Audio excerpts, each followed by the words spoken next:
ایک بہن نے فرمایا کہ بعض لوگ کہتے ہیں کہ اگر چھٹیا عورت باندھے تو نیچے گرہ نہیں لگانی چاہیے، یہ منع ہے۔ دیکھیں ایسی کوئی ممانعت نہیں ہے، جب بھی کوئی اس طرح کی کوئی کنڈیشن لگائے اس سے کہیں کہ بتاؤ کہاں لکھا ہے، بھائی کہیں تو لکھا ہوگا نا، آپ اس کو دکھائیے کہاں لکھا ہے۔ اپنے پاس سے اس طرح کے ہمارے گھروں کے اندر اتنی چیزیں بنی ہوتی ہیں، پاؤں نہ ہلاؤ بے برکتی ہو جائے گی، اور جوتی پہ جوتی رکھ دی تو پتہ نہیں سفر کرنا پڑ جائے گا، جوتی الٹی ہو تو ماذ اللہ ثم ماذ اللہ کہہ دیتے ہیں، بعض وقت یہ لفظ بھی کانوں میں پڑھیں، یہ ماذ اللہ اللہ کو اس طرح لعنت ہو رہی ہے، لا حول ولا قوت الا باللہ۔ اگر جوتی الٹی ہے بھی تو اس وجہ سے اس کو سیدھا کر دینا کہ جی آسمان کی طرف رخ ہے اور آسمان نزول وحی کا مقام رہا ہے، اس وجہ سے تعظیماً کر دیں الگ بات ہے، ورنہ اللہ تعالیٰ معاذ اللہ کوئی اوپر تو نہیں ہے، اللہ کے لیے کوئی سمت کوئی جگہ متعین کرنا بالکل غلط ہے۔ یہ تو پھر یہ کس طرح کہا ہے بھی یہ جوتی کا رخ معاذ اللہ کی طرف ہو گیا۔ تو ہمارے ہاں جہالتیں بہت زیادہ ہیں، اور یہ اکثر ہمارے خاندانوں کے اندر بڑوں سے وائرس منتقل ہو کر اگلی نسلوں تک پہنچتا ہے۔ تو اس لیے خدا را میں تو اکثر یہ کہتا ہوں کہ جو آپ کے گھر میں نظریات اور معمولات ہیں ایک دفعہ ان کی پوری لسٹ بنائیں، تھوڑی سی تفصیل سے لکھ لیں، اور اچھے مستند مفتیان کرام سے معلوم کر لیں کہ بھئی ان میں سے کتنی چیزیں خرافات پر مشتمل ہیں اور کتنی قرآن و حدیث کے مطابق ہیں۔ جو مطابق ہوں ان کو قائم رکھیں، اور باقی کے سلسلے میں علم بغاوت اٹھائیں شرعی غیرت کے ساتھ اور ہمت اور جرت کے ساتھ، تاکہ یہ بدعتیں ختم ہوں اور ہمارا گھر سنتوں کا گہوارہ بن جائے۔ ایک بہن نے فرمایا کہ مکے سے کوئی قرآن جیسے گفٹ ملتے ہیں گورنمنٹ کی طرف سے، وہ لے آئے تھے، اب وہ چونکہ وہ عربی خاص رسم الخط میں لکھے ہوتے ہیں اور اس میں زبر زیر پیش کا اور جزم کا بھی پتہ نہیں چلتا، کیونکہ وہ عرب لوگ تو جانتے ہیں، ہمیں پرابلم ہوتی ہے۔ تو بہن نے فرمایا کہ ہمارے شوہر نے کسی کو گفٹ کر دیا آگے، تو گناہگار تو نہیں ہوئے؟ دیکھیں یہاں دو صورتیں ہیں، ایک تو یہ ہے کہ اس لیے گفٹ کیا کہ یار ہمیں تو سمجھ میں آ نہیں رہا، لیکن دوسرا اس کو سمجھ لے گا، وہ ایسا ہے کہ وہ سمجھنے کے قابل ہے، پھر تو دینا بہت اچھا ہے، چلیں آپ نہیں پڑھ پا رہے تو دوسرا تو کرے۔ اور ایک یہ کہ ہم نہیں پڑھ پا رہے، یار اب اس سے معاذ اللہ جان چھڑاؤ، یہ کیا کرنا ہے، اس کو ادھر ڈال بھی نہیں سکتے پھینک بھی نہیں سکتے، کیا کریں،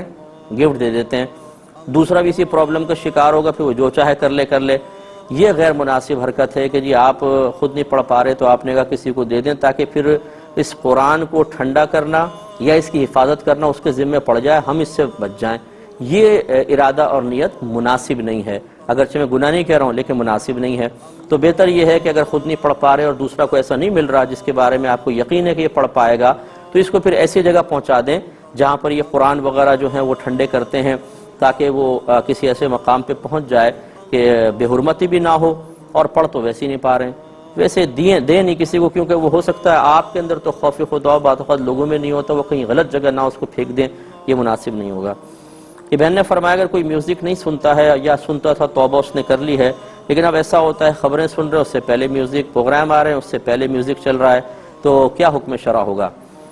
دیکھیں مسئلہ یہ ہوتا ہے کہ ایک ہوتا ہے تابع، ایک ہوتا ہے متبوع۔ متبوع وہ ہوتا ہے جو مقصود بالذات ہوتا ہے، جس کا خاص آپ نے قصد و ارادہ کیا، اور تابع اسے کہتے ہیں کہ وہ مقصود کے ساتھ ایسا لازم ہوتا ہے کہ جب آپ مقصود کی طرف متوجہ ہوتے ہیں تو یہ خود بخود آ جاتا ہے۔ جیسے مثال کے طور پہ میں اس وقت آپ کو یہ کیمرے کو دیکھ رہا ہوں تو یہ میرا مقصود ہوا، لیکن آپ نے غور کیا ہوگا جب آپ ایک طرف دیکھ رہے ہیں تو آپ کی نگاہوں کے دائرے میں ساتھ کی چیزیں بھی آ رہی ہیں، وہ نظر آ رہی ہیں، تو یہ ہیں تابع اور یہ متبوع۔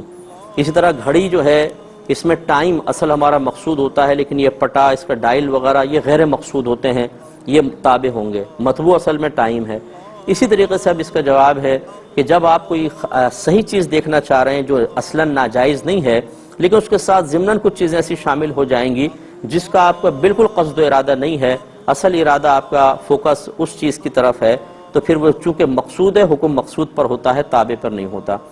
آج اگر کوئی خبریں دیکھنا چاہتا ہے، حالات حاضرہ سے واقف ہونا چاہتا ہے، افضل اور اعلیٰ صورت تو یہ ہے کہ آپ آواز بند رکھیں، جب خبریں شروع ہوں تب کھول لیں،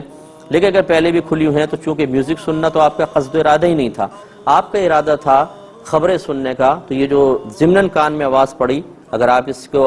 کا قصد و ارادہ نہیں کرتے ہیں تو اللہ کی رحمت سے امید ہے کہ معاف ہوگا۔ بالکل یوں سمجھ لیں کہ آپ کہیں بس یا ویگن میں بیٹھے ہیں، آپ کسی جگہ خریداری کے لیے گئے، ریکارڈنگ چل رہی ہے، گانے چل رہے ہیں، اب آپ گانے سننے تو نہیں آئے تھے، آپ تو چیز خریدنے کے لیے آئے تھے، گانوں کی آواز کانوں تک پہنچ رہی ہے، تو کیا گناہگار ہوں گے؟ نو، کیونکہ آپ کا ارادہ مقصود کوئی اور تھا، یہ تو تابع ہے، متبوع کوئی اور تھا۔ تو یہ امید ہے کہ آپ بات سمجھ گئے ہوں گے۔ ایک بہن نے فرمایا کہ اگر کرسچن ماسی وغیرہ ہوں تو کیا ان کو عیدی دینا یا قربانی کا گوشت دینا شرعاً صحیح ہے؟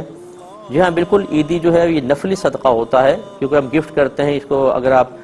ثواب کی نیت کرتے ہیں تو یہ بالکل نفلی صدقہ ہے، نفلی صدقہ غیر مسلم کو دیا جا سکتا ہے۔ اسی طرح عیدی کا گوشت بھی، قربانی کے گوشت بھی دے سکتے ہیں، اس میں بھی کوئی حرج نہیں ہے۔ کرسچن کو غیر مسلم کو دے سکتے ہیں، اگر مسلمان زیادہ مستحق موجود ہیں تو اسلام کی وجہ سے پہلا حق ان کا ہو سکتا ہے، لیکن اضافی ہے تو یہ بھی دیا جا سکتا ہے۔